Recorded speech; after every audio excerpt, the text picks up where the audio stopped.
I'm with Madleine Sara from A Pot in His Hand Ministries. Now, Madleine, what is A Pot in His Hand Ministries? A Pot in His Hand ministry is a ministry that I founded about 3 years ago. It's targeted towards women, mainly women of the West Bank, and I do some work also like in Jerusalem and other places. But because the place is located in Bethlehem Bible College and it's in Bethlehem, so my focus is toward these women. Our objectives is to reach out for women from different backgrounds. Though the main focus is like counseling and doing workshops with women and meetings, like once a month meeting that aims to create awareness towards our psychological world and towards our background and how all of these things towards affects our today's life. But the main thing that I aim through this ministry is that women will find their value and they would start identifying their giftings and their passion of their life and could be of use inside the society and inside church as well. And is this a unique ministry? I think it's unique. Yes, I do believe so, because we don't have ministries that really focuses on psychological issues. There are a lot of ministries that focus on like Bible study and discipleship and reaching out and all these things, which is really great, and I love it, and I do use it part of the ministry. But what's unique about this ministry, it's like it does focus on our psychological side, which is usually neglected. Through my ministry, I used to minister with women for 13 years in a church. And what I found is sometimes we really focus on spiritual side of our humane part. And then we would find that people would suffer in character. So what I used to see is like the character issue falters, and then people fall down. So through that ministry, I found that we are lacking that part, which we should be focusing on spiritual life of every person and even leaders.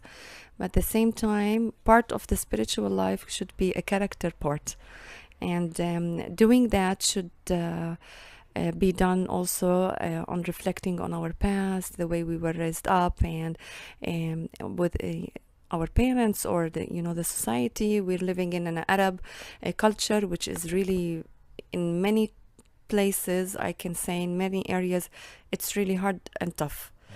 So, and this is from where, my passion was birthing as I was ministering in a local church. I did further studies, like I finished my master's degree in counseling, Christian counseling, and now I'm working on my doctorate on spiritual and leadership formation. But through that, I was really watching and observing how that side of a human is being neglected, and we need to be more aware of that. And this is why I think this ministry is really unique. What age groups do you work with? Is it all ages? I could say it is open for all ages, but my focus group is the young women leaders. In terms of really, my passion is to see new generation of leaders coming up from these workshops and from these lectures and the one-on-one counseling. It's kind of like, in the end, if you wanna, like, the bottom line is it's mentoring women leaders. Through counseling, through the workshops, through the lectures, my heart is to see and to spot potential women leaders who are already active and involved in society or church, and come aside and help them really mature and grow, and to find someone understand them and which they can lean on, and someone they could feel they are understood. And at the same time, it's all like it's all based on spirituality, like on the Bible and scriptures and that specific area. Is society open for women leaders? No, not that much. Yes, this is a good question. And my thesis, my doctorate, my dissertation, which I'm working on now, it's actually called "Towards Women Leaders in the Palestinian Church." And it's different now. I could say, like you, we are more open now than we used to be like 10 years ago. And but I feel like there's something needs to be changed, and this is maybe another reason why this ministry is unique, because really I want to see more of these women taking their place and their role, understanding that God has created them for a special reason, and we are born into such a timing in a specific geographical location, and that means that it's about time that we rise up and do something. And I do not diminish or undervalue being a wife or a household, caring for the children. I do not value that, but I do believe that other than these things, there are a calling for everyone, each and every woman, created on this universe. Are opportunities for women in Arab society limited? Yes, definitely. Definitely, it is limited. We see, like male, rising up in the ladder in different, professions and work opportunities, and even in politics and society, and even the church. And then when we just try to investigate into what women, what open doors are there available for women, we do notice that it is less, and we and even if it's open to them, financial wise, and opportunities of really advancing or getting promotions, or becoming in more higher places, it's not the same as males in the Palestinian culture. Now, Arab society is mainly a man's world, but are women in society the glue that holds everything together? The women? Yes, I do believe that something we are missing here is like I'm not like a feminist, and not in the feminist movement, and this is not my aim at all. But I believe that it's about time that we find ways and create maybe new ways of how men and women could work together. And because of our culture, it's more of a male culture, and it's in that specific point we are more of segregated than being integrated, even in workplaces and even in ministry at church. So I want to see that we will learn and have new ways, maybe think of new ways how to work together. This is my whole point, is to help women press into places, and finding also male leaders or male that really believe in women and believe that it's about time that something should be changed. So I think women have a great effect on the society as wives and as mothers and as colleagues in the work, and we have something to offer, which I think the society is still missing because of this marginalization we are still facing. Now, women have lots of influence in the family. How easy it is to bring peace to the Arab home when there's lots of influences in society? Okay, this is really a challenge, but one of the things that I believe in and trust that it could happen when women start, getting out from the houses and invest in themselves and being more educated, or even going to workshops, or getting a diploma, or just maybe developing skills or giftings they had and never discovered. So I think leaving the house and creating a space for the woman to find herself outside of cleaning and raising the kids and doing the cooking and staying at home, it will affect the next generation of the Palestinian society, the Arab society, and it will be affecting also, I believe, like the husbands and many areas in Palestine and the Arab society. I think this is where we should be concentrating and focusing on developing these women. Otherwise, our traditional mind, and why do I say the traditional mind and traditional thoughts? Because I'm a Palestinian, Arab, and Christian woman who was raised into thinking that my role is just at home when I was a child, because this is what my parents knew. But then I found people who supported me, mainly like my husband, who really was putting things in my life and my giftings, and he believed in women and he believed in me. And suddenly I was really rediscovering myself as a woman. And I can say that I've succeeded doing, mothering and being a wife, and also succeeded doing other things outside the house. So from my own experience and my profession and where I'm really at this point, I want to really reflect the same thing to other women and encourage them, and encourage also the male society that when women will be growing and developing and using their skills and really rising up in the ladder of other professions, it will affect the next generation and us as a society, a whole society. Is society a pressure for the women here? The society, it is a pressure on the woman here. It's usually it's I can say like there's a kind of a dehumanizing of women, if I can use this word, just being considered as less and as a property.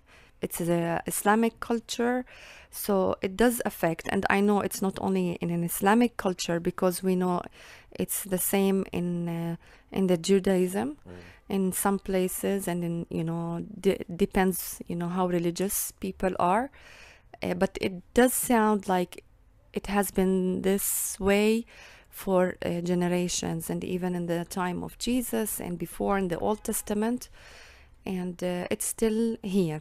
I know that in other places, other societies, it's changing, but if we look at the whole picture, it's still there. Some have progressed and been taking huge steps, but some are really struggling to take the small step of being a worker outside, or taking an important position in an organization, or other open doors there, which is really available for males. Is there pressure to leave the land for the children's sake here? To leave the land, there is a pressure on the Palestinian side, a lot. I teach at Bethlehem Bible College, and there we receive students all the time, and what I sense usually is even the motivation is of studying and pursuing degrees is really low, because people are hopeless, and they think, okay, I get the degree, and then we are limited in work, we are limited in the area because all of the political things, but so it's a hopeless, people have this sense of hopelessness, and it's hard to just press into your dreams and your ambitions towards life. So there is a kind of pressure on people to leave the land, because options and chances for us to grow or to develop, or even for a better life, are available outside, which is definitely we see in Europe or the States or other places in the world. So yes, a lot of people here are leaving, actually. Yeah. Do some women come for counselling, and what sort of needs do the women have? Yes, yeah, a lot of women come to counseling, and I see how much this field has been lately been open, because if I can say, like 10 years ago, even less. People would think about someone who would go to counseling as, people who are insane or have, crazy. This is like what you hear from the Arab culture. But now, because of I can say because of the media, and because of people are more educated, and even women are really pursuing their degrees more than they used to. In the past, we saw that the age of marriage among women, Arab women, was really low. But now, in the middle of 20s and even more, and it's being okay, because in the past would be like in your teens, 16, 17, 20, 21, and this is the age of marriage. But now you see more women are pursuing their degrees, this is why I said also before that when women leave the house, and their minds will be expanded with what they see and what they are exposed to, and even if in colleges or universities, and somehow they becoming more educated, makes you more healthier and more effective in wherever you are. So my point is, if we want to see these women, this is why they would come to counseling, is like they are exposed to the things, and they are aware, and they sense, okay, it seems like I need help.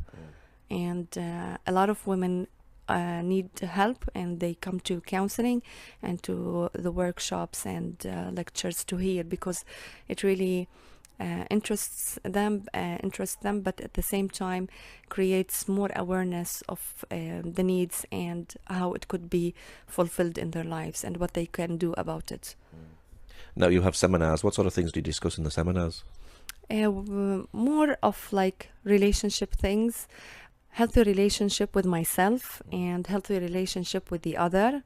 This is actually my whole point. And at the same time, we do discuss things about how to develop the leader inside me. And you could say like, but not every person is a leader. In a sense, I disagree, because every person could be like a leader somewhere, if not the house, a small group, or leading doesn't mean like you need to be on a professional place, but it's more of being effective and having a vision to be an agent of change.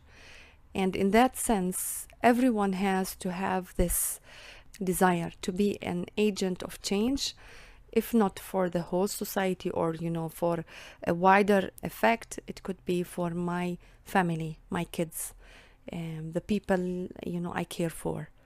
So in these seminars, we talk about my healthy relationship with myself and others, and right ways of communicating, and how to be effective in every area we are involved in, and every circle we are part of. Now, you publish a magazine. What things do you publish in your magazine? Yeah, in the magazine, more of the topics are really similar and to what we discuss in those seminars, but at the same time, one of my targets in this magazine is to create a platform for women who have the talents, and they are doing something in the society, but they are not recognized or known. So my heart is to see that this magazine is exposing these women, and creating a place for them, for finally their voices to be heard. So this is actually my heart. Is at the same time, all of like our issues, when they are published, they are written by women, but we have a part in the magazine, it's called A Male's Voice, and in that part, every time we choose a male that we know that is supportive and is effective and is already active in society or churches, to give like a message to women. And the reason is, my personal belief is how much I as a woman would tell women we need to step out and rise up and do and be, and I would do the work to motivate them and other things. But because it's coming from a woman, I think it would always stay limited. Women need to hear that from male who believe in them and they believe that they are believe in their calling and that they are part of the society and they can help change. So this is why I always I chose that there would be part for male voice to come out there, and I think it's very important because women are not receiving that support on daily basis and hearing that male voice. So I wanted that to be there available for them to see, oh, there are males that are really, believing in us and they are supporting us. It's not only like it's a movement of women that they want to, push in and press in. Yeah. Why do you do what you do? It's my passion. I believe that the Lord had put that dream and this vision in me. And I believe that every person and every woman, her personal experience and the way she was created by God, God has a special plan for her. And I believe, like my personal experience from where I used to be a very ordinary and very simple young lady that didn't believe in herself. I had low self-esteem as a woman. I really, my greatest dream was to get married and to have kids. And through my personal experience and the love of God, I've discovered that God has been doing great things in my past that they would be used to really affect and bring glory to his kingdom. So my passion was birthed from my own journey and my spiritual journey with the Lord. And I believe, or I need to say, I know if I would not do that, I will never be content. It's like, this is the thing that every day, I wake up in the morning and I have passion, to leave the house and, go out and do what I do with joy and with contentment. And what's your prayer for Arab women here in Bethlehem? My prayer is that every woman would really rediscover her value and her new identity in Christ and help other women. And my prayer is that we will not stay self-centered, but to look around, because when we look around, we will see other women who need us. And when we see that there is a need and people need us, we will just leave our self-centeredness and like our comfort zone. This is my prayer, that we will leave our comfort zone and go out to reach other women who are really suffering. And my prayer is that we should not only focus about on Christians or the same ethnic groups that we come from, but we need to open our eyes to see all the needy, because God was moving with compassion towards the humanity, and every woman should be really opening her spiritual eyes and heart to be walking in the streets and doing their own daily work, but with compassion to see the needy and stretch our hands to help. Amen. Okay, Madleine, thank you very much. You're welcome. Thank you.